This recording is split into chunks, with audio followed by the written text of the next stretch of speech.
আমার সামনে যেটা দেখতে পাচ্ছেন এটা এক ধরনের সবজি। খুব কাছ থেকে দেখাই আমি।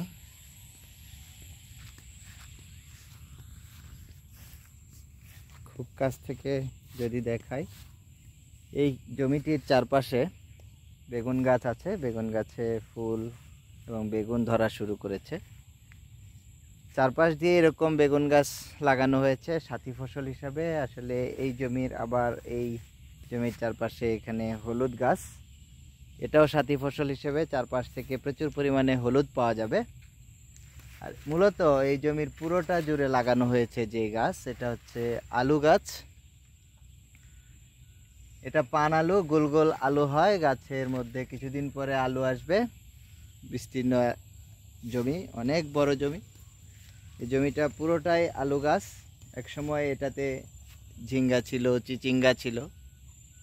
এখন এই ফসলটাই আছে। আর এখানে পাশে দেখা যাচ্ছে, দেখতে পাচ্ছেন, বিস্তীর্ণ অঞ্চল ধানের জমি।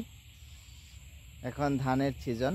যতগুলি সবজি জমি আছে সেগুলিতে পাশে সাথী ফসল হিসেবে বেগুন গাছ, হলুদ গাছ লাগানো আছে। আর এখানে মূল সবজিটা হচ্ছে পুরো জমি জুড়ে লাগানো আছে পান আলু গাছ। কিছুদিন পরে এই পান আলু থেকে আলু সংগ্রহ করবে। এটা শস্য ভাণ্ডার ক্ষেত।